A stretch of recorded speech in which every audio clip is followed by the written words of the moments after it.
Translation and purport by His Divine Grace, A.C. Bhaktivedanta Swami Srila Prabhupada, Prabhupada Ki.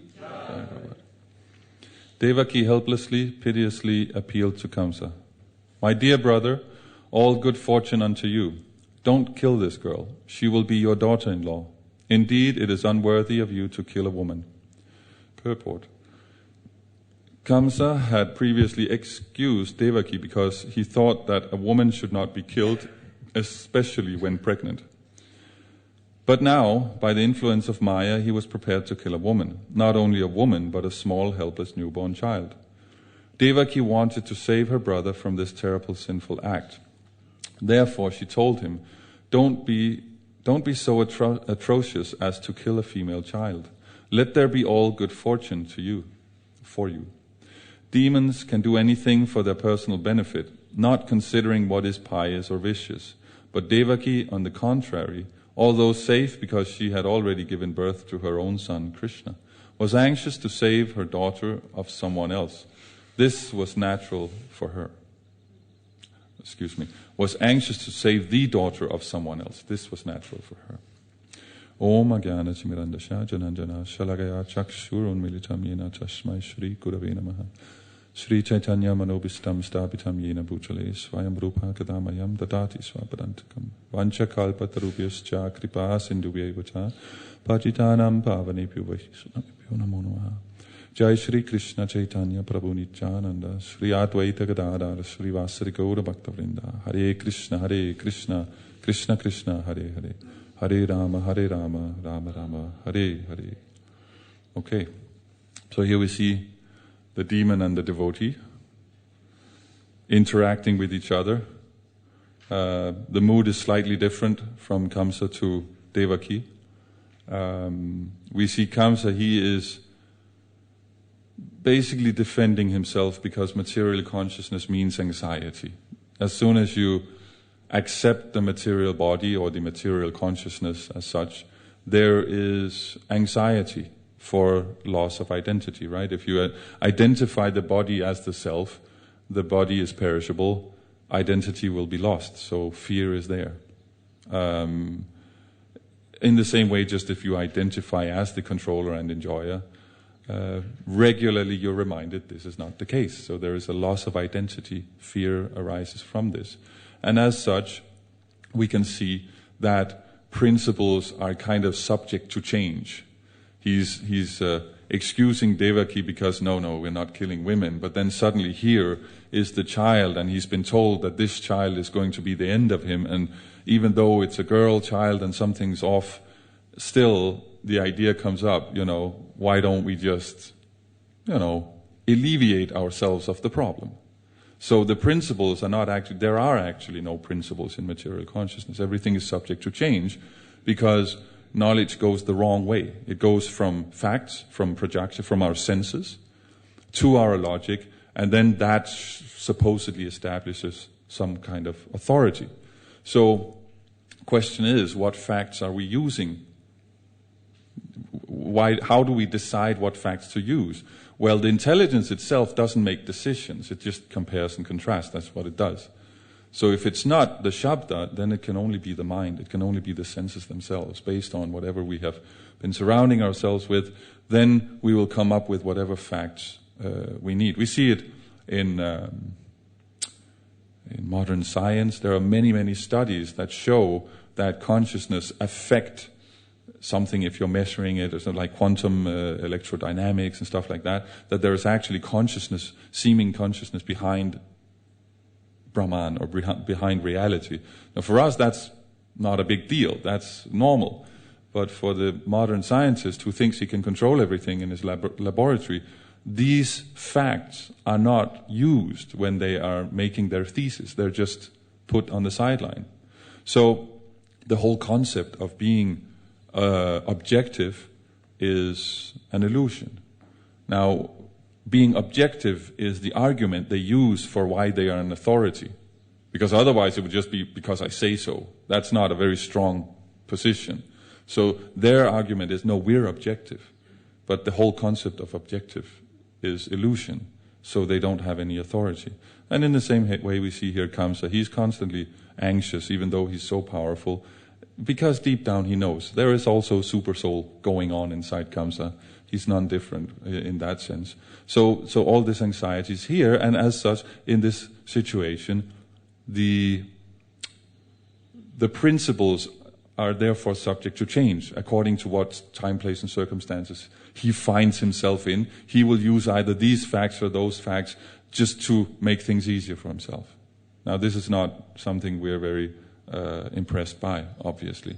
Here, we see at the same time Devaki. I mean, you could easily say we would have to give her, she's tolerant, right? She's being treated quite badly. And at the same time, here, Devaki wanted to save her brother from this terrible sinful act. She's still looking upon him mercifully. It's not that she wants to save the child, Yogamaya, of course, but there's still compassion for Kamsa. So this is a quite an elevated state of Krishna consciousness. I mean, we are dealing with the 10th canto here, so we're not dealing with neophytes here, right? So we can see, and this is the beginning of 10th canto, right? So Kamsa, he's kind of the bottom of the pile, just selfish, looking at reality from whatever gives him a personal benefit, and from that he claims dharma or principles, or so this is demonic. This is just straight up demonic. I mean, that's what you get when you're the son of Hiranyakashipu, I guess. The apple doesn't fall far from the tree. So then we have like the neophyte devotee, like the demigod. When something goes wrong, Kamsa, Hiranyakashipu, all their friends, they devise new plans. They change reality. They bend the truth. They lie if they have to, whatever, just to make it look good on the surface. Now the demigods, they approach Krishna. That's basically the difference. I mean, if you're a devotee or demon, the difference is when something goes wrong, do you think of God or do you think of it's the world's fault? Basically, I can't be wrong because I'm perfect, so it must be the world that's wrong, right? So that's the difference. Now the demigods, they are neophyte devotees. Because they're very, very pious, and therefore they have these very exalted positions, materially speaking. But in terms of Krishna conscious, they're still neophytes, because what are their prayers surrounded? I mean, what's the center of their prayers is themselves. It's when they're in trouble, they approach Krishna and say, could you help me out here? It's not really working out the way I want it to. So like the Vitrasura comes and Indra, he's praying, I don't know what to do about this guy. Could you help me out here? More advanced, we would have to say, is Devaki, because she's not praying for herself. She's not fearful for herself. She's got Krishna as a son. She's doing pretty well. So she's praying for others, even the demons she's praying for, right? And then there's the whole switching of the children. What's that about? What's the difference between Devaki and Mother Yashoda? Now we're getting into some subtleties. This is why, Prabhupada said 10th canto, maybe just start with canto 1 and work your way up. Because they both want Krishna as their son, but where Devaki is more on the side of wanting God as her son, Mother Yashoda is on the side of just wanting Krishna as her son. God, not God, that's irrelevant. Does that make sense? It's a very subtle point. But if you have the mood of wanting to serve God as a mother, God will reciprocate. You get God as a son. And then he's removed because the relationship is removed. Does that make sense? And when you have awe and reverence, the relationship is restricted by that awe and reverence. We know the example of the high court judge. When you meet him in the courtroom, you don't go up and slap him a high five and say, how's it going? How's the kids? It's restricted because he's the authority. He's, well, not God, although close, but he's the authority, and therefore the relationship is restricted. Now, Mother Yashoda doesn't care, God, no God, whatever. She just likes Krishna. She loves Krishna. She wants to give her life to Krishna. And that motherly love means that Krishna positions himself as her son. in the relationship, not formally. It's not like, that's not the case, and that's not the issue, whether or not it's on his birth certificate says son of Mother Yashoda. That's not, who cares? It's the relationship itself. It's the interaction itself. So here it's more formal. So then you get that switch, where Yogamaya is coming to Devaki and can connect her. So that's basically the different kind of moods we have. Demonic or devotee, neophyte devotee, where you're approaching God. We can call it kind of Paramatma realization. God is involved, but he's kind of an order carrier. It's not about God as such, but he's involved, and we know that he's the one actually doing it. Then there's the Bhagavan realization, where no, it's all about God. Actually, everything is expanding from Krishna, and therefore it is all about Krishna. I'm just a dinky little dot in the whole context, so I should try and serve. But even then we have a distinction between serving formally, where you are somewhat dependent on the externals, a certain way that things work out, or in pure sweetness, where it's just about the relationship. And the fun thing happens here, that actually formalities not only go out the window, but they're kind of reversed. A lot of the taste from these very intimate dealings are when they're misbehaving, when Krishna and Balaram are stealing butter, or when Krishna goes dancing with other men's wives, or things that we would externally look at and say, this is impious. This is, if we look at the Dharma Shastra, we are not following here, But because it's so personal, see, what is pious? Pious is what Krishna likes. So if Krishna wants to break the rules, that's pious. That's what in Vaikuntha is a little bit of an issue. It's described in Brihad Bhagavatamrita, when we're in Vaikuntha, that they're dependent on the externals, on the formal way of like Pancharatrika, the forms of worship, right? So when someone, like, what's his name, Gopakumar, when he comes and he's just so spontaneous and he just loves Krishna, and it kind of breaks the mood, and they have to kind of tell him, I don't think you belong here. We get what you're doing, it's great, but could you maybe do it somewhere else, because you're kind of messing up our mood here, right? So they're dependent on the externals. So it's pure devotional service, but it's not pure unalloyed devotional service. Pure unalloyed devotional service is that it's even rasa when Krishna disappears, and we thought he was going to stay here, but then he's gone, and what the hell is happening? That's even actually the highest rasa, this rasa in separation. Now we have quite a bit of ways to go before we get there. So we should probably just start by looking at, are we actually a demon or a devotee? That's the Bhagavad Gita approach. There are two types of people. There are demons and devotees. And when we say demons, we don't mean like horns and these things. It's not like that. It's just a mentality. Asura, and a non-sura. It's not. They call themselves demons. Like Prahlad is praising his father, best of the asuras, and he's like, yeah, I'm the best of them. Nobody next to, nobody above. So it's not. It doesn't have anything to do with stinky, smelly, and nasty. It's just a mentality that I'm doing this for me, just looking out for number one, right? Basically, your modern mentality. I mean, it is, right? You're worth it. You can do it. That's technically what we mean. It's not necessarily vicious or violent or very destructive. It's just that when it really comes down to it, we're looking out for number one, right?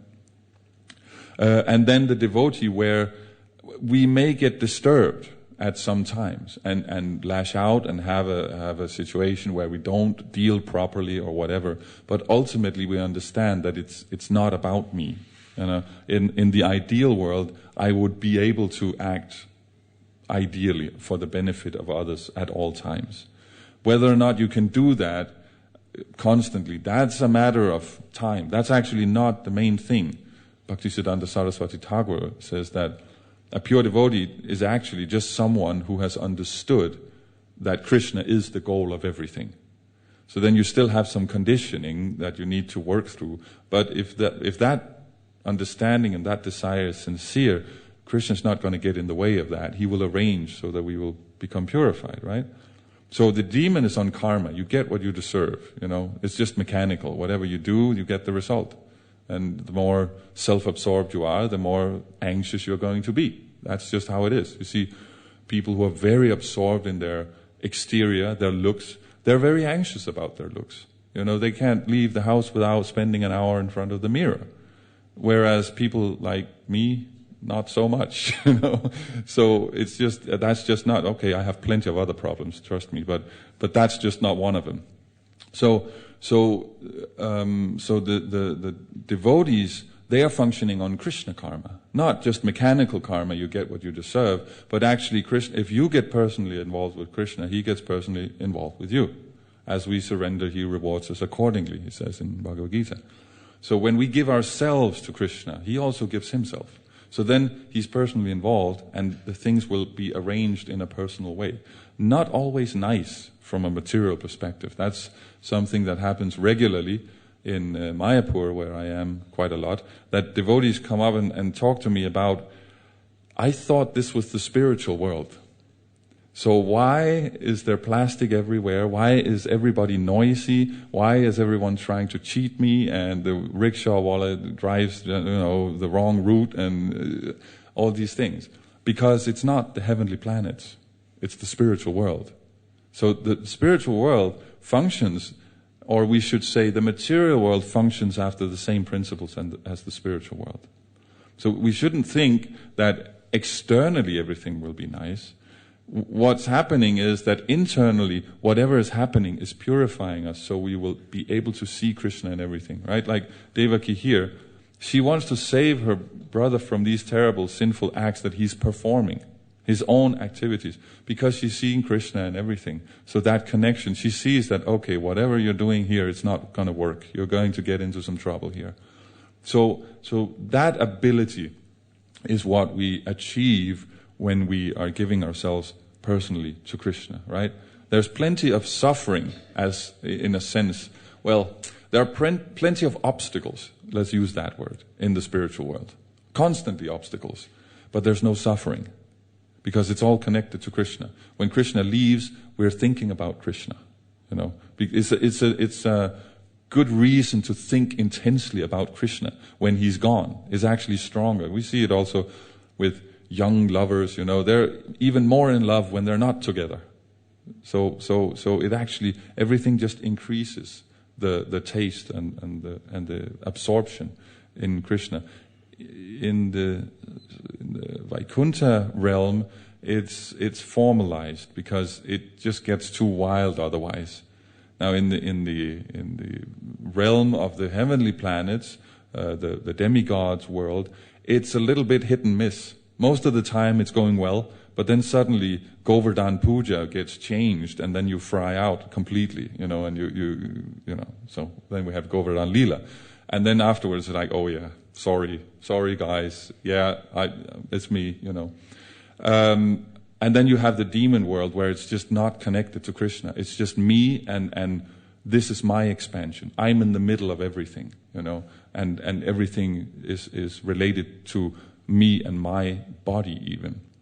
So these are kind of the four different positions that we can have.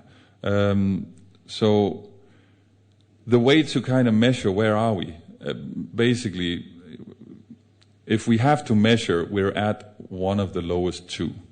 Let's say it like that. If you're on the top two, you don't measure. Does that make sense? If you're thinking to yourself, am I a pure devotee? Then you're not a pure devotee. Right? A pure devotee is not absorbed in whether or not he's a pure devotee. He's absorbed in Krishna. So we have to figure out, am I a demon or am I a demigod? And the problem is, we are a little bit of both. This is Kali Yuga, and there is no shortage of qualities on either side of the spectrum. So what we have to figure out is in which direction am I moving, right? So the way to move forward is to transform that which is not instinctively connected to Krishna into something that is. Does that make sense? That's what sadhana means. You take something that, like we were doing the offering before, a lamp or some water, it's just water. Okay, so then you offer it. Then there's a connection is made between you, the water, and the divine, in a sense, like Prabhupada representing the divine, right? So for Kamsa, when something like this happens, he's not thinking, where is the connection to Krishna? Why is this happening? It would seem like someone is doing something. He doesn't make that connection. He just sees, what am I going to do to get out of this? Devaki, on the other hand, she sees that connection immediately because she's on the higher. So we're flickering there. So one thing is that whenever something happens that kind of takes us away from Krishna, or we find it difficult, we have to actually sit down and make that connection. That's what, when we're describing the universal form of Krishna, we're describing, it's called an imaginary form of Krishna. It's not actually the form. It's the form of Krishna seen through our conditioning. So it's what we see when we see the world, but we understand that world is Krishna. Does that make sense? That I'm looking as a neophyte devotee at the universal form here. It's not Bhagavan Sri Krishna. It's not like a boy with a flute I'm seeing. I'm seeing a temple room. There's a floor, curtain, all of you guys are nice. You guys are also nice. And we're having a class. Great. But these are not necessarily connected to Krishna. So I have to do that myself. So the strength of the floor holding us up so we don't fall through, that's Krishna. There was a Western philosopher, David Hume, who had this serious doubt every morning he got out of bed whether or not the floor will hold. Because, based on his sense perception, all he can say is that so far it's been working out. But technically he can't say. So he was very anxious. These Western philosophers, they're going the wrong way from the projection up, and that just causes anxiety. Another one, I forget who it was, but he was checking whether or not if he was on his way to work or home from work, he would have to look in his lunchbox. If there was lunch, okay, he was on his way to work. If there was no lunch, okay, I'm going home now. Immanuel Kant, he would come home and put his umbrella to bed and then go over in the corner and stand. And then only after like 20 minutes figure out, wait a minute, I'm going to bed and the umbrella is standing over here. That's how it is. So it doesn't really work very well. The more you get absorbed in this way of thinking, the more crazy you get. So a good idea, it's recommended that we make that connection back to Krishna. When we see whatever it is we're experiencing, try and make that connection, because that will actually save us from losing our mind. Because the problem with these guys is they're so absorbed in trying to find meaning in just their sense perception that it just twists around. The false ego gets bent out of shape, right? So all the qualities, we know that. All cause of all causes, that means also the cause of all qualities. So the strength of the floor, that softness of the curtain, the taste in water. We have the 10th chapter of Bhagavad Gita where we're kind of. I remember in the beginning I thought it was a boring chapter. Okay, you got some mountains, you got some gambling, you got some. So what? But actually, it's a very important chapter because it kind of hypnotizes us into thinking in that way. Actually, he's the quality in everything. But when we're talking about the Himalayas, we're talking that's some serious quality. Or we're talking about Mount Meru, or we're talking about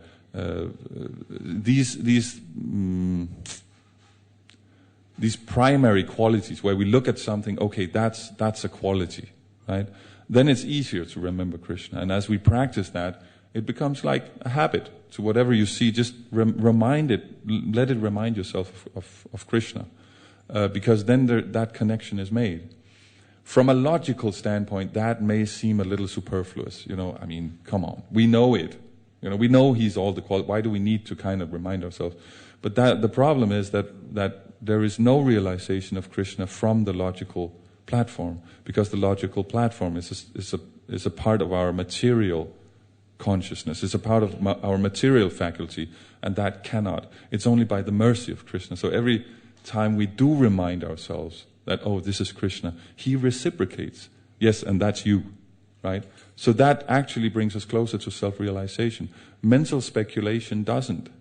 It just doesn't. If we get something from authority, we can contemplate it and apply it. So there it has a function. But as a driving force on its own, it just leads us in different directions. You know, you can keep speculating. And often when I'm discussing with scholars, they don't really want to arrive at a conclusion, because then the fun stops. So they like to keep adding details, you know, but what about this? But what about this? But let's deal with that later. Let's deal with this now. No, but then on the other hand, and you can keep going. And then usually when I catch them on a point where they're kind of changing the subject, the one thing they very often say, I find it kind of funny, is, yes, the discussion itself is fascinating. No, it's not. The discussion is only a tool so we can get to a conclusion, so we can become self-realized. That's the problem. If you think the discussion itself becomes a goal, that's a problem. If you think sense gratification becomes a goal, that's a problem. If you think piety itself becomes a goal, that's a problem. Whatever you think is a goal that's not Krishna is a problem. It's a tool to achieve Krishna consciousness, right? That's the thing. We have to always kind of... Jai Shri Radha Gokula Nanda ki, Jai Shri Sita Ram Lakshman Hanuman ki, Gaur Nitai ki. We have to analyze what it is we're doing. It's really important that we know how we think. So there's Sambandha, Abhideya, Prayojana. There's Sambandha means relationship, Abhideya means activity, and Prayojana means goal. So whatever it is we're dealing with, is if it's part of our Sambandha or Abhideya, that's fine. Then whatever can work. But if it becomes the Prayojana, if it becomes the goal in itself, that's a problem, because there is only one Prayojana, that's Krishna. There is only one goal. That's Krishna's desire. So, okay, technically it's Radharani, because his desire is Radharani. But we go through Krishna. Technically we're serving Radharani, who's serving Krishna, but we're approaching Krishna. So whenever we have these intermediate goals, we have to understand that as soon as we get to it, it has to move back to Sambandha. Does that make sense? That if I need to do some service, in order to do that service, I need to take a bath, right? Because I have to be clean so I can approach the deities or whatever. The bath mustn't be a goal. I'm standing in the bath for half an hour and I'm like, this is nice, you know. Then suddenly it's sense gratification. It has to be a tool in serving Krishna. Then everything, I don't have to actually give anything up. And anything can be used in Krishna's service. Grihastha ashram is a bona fide ashram. It's not a problem as long as we connect it to Krishna. It's completely bona fide. So the only renunciation there is the renunciation of the idea that this is mine or this is for me. I mean, there's something for Krishna, the temple, and then there is my laptop, and there's, I don't have so many possessions, but you know what I mean, my couch, whatever it is. No, it's all Krishna's. We're just taking care of it. And that's great, because we don't have to worry about it so much. There will always be facility for whatever we need to progress in Krishna consciousness, right? There's never a situation where you can't chant Hare Krishna or where you can't do some service. Problem is, because we are neophyte, often we see that when some kind of trauma happens, we become unable to move past it. That some trauma happened in the past and therefore I can't surrender. That has absolutely no logical or devotional basis.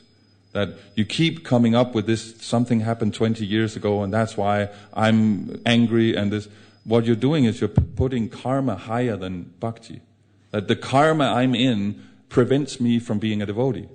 That's absolutely untrue. And it just means that you create animosity towards the world, because that situation is unfair, and therefore it doesn't matter how I act, how I deal. I'm the victim. I can do whatever I want, right? So this is very, very dangerous, because this means this is Vaishnava aparad. That, no, I'm the victim, therefore I can also be the perpetrator. Does that make sense? People who have trauma in their life, that always generates a very strong impression on the mind. There's no way around that. It just does. That's what samskara means. But what are you going to do with that impression? That is up to you. Some people, they make sure that nobody will ever experience what I experienced. Others become self-absorbed. I experienced this 20 years ago, therefore everyone else has to suffer the consequences. I am in my good right because nobody was looking after me back then, and therefore now I can act exactly like I want. Now the first part may be true. Nobody was maybe looking out for you back then. But the second part is completely detached from it. There's a schism there. That now you can act exactly like you want. I mean, you can, but then the consequences are there, just like with Kamsa here. Does that make sense? That we have to be very careful what we do with our trauma. There is always something in the past. I know there is for me. But we must transform it so it becomes something that generates bhakti rather than generates more karma. Because you can just get stuck in karma. Generate more and more. And it becomes more and more heavy. And finally, you collapse under it. And it becomes everyone else's fault. And it becomes all about you. And this is what a demon is. It's not someone, jivas or souls are not created good or evil. They're created good. They're made out of love. But the conditioning can become so heavy that it just gets turned around. That's why we say in the mode of ignorance, it's upside down. There's the example from Gita is given of the banyan tree, where you can't see what's up and down, the roots and the branches, what's what here. So this is why it's very, very, very dangerous. And the kind of acid test is appreciation of devotees. Are you generally appreciating devotees, or are you generally on the case, or are they generally a nuisance? What do you spend your time with? That's why we say Guru, Sadhu, Shastra. That Sadhu part is how are your relationships with the devotees? Are you spending excessive amounts of time criticizing certain devotees, or being on the case of devotees, or explaining why devotees are doing stuff wrong? Then you have a problem in this particular area. You may be completely elevated in other areas, but this particular area is what is holding you back, right? And it can be very, very tricky, because maybe you're right. Maybe these devotees are nonsense. We are all neophytes. But the question is, one, do you have the relationship to actually do something constructive about it? And two, do you have the position? Because the very first instruction in Bhagavad Gita, and Jiva Goswami says, when something is mentioned first, it's because it's important. If it's mentioned last, it's because it's important. If it's repeated, that's because it's important. Now this instruction is in the 3rd chapter of Gita and the 18th chapter of Gita. So it's both repeated, and it's first, and it's last. So we would have to say that's probably something we should make a note of. And the instruction is, you do your duty, not someone else's duty. That's the point. So are we acting like that, or are we generally very busy looking at who else is not doing their duty correctly, even though it has nothing to do with our duty? I would say this is probably the single biggest problem in our movement right now, that we're looking at others and finding faults. And we may be right, it may be true, whatever we're saying, but it's not our job. Does that make sense? It's not that nobody's looking out for this area, it's that too many people who are not actually involved in it are. Right? So this is very dangerous. This is what is going to make are you on which side are you on the demonic side or the devotee side? It's going to either drag you in one direction or liberate you in the other direction, right?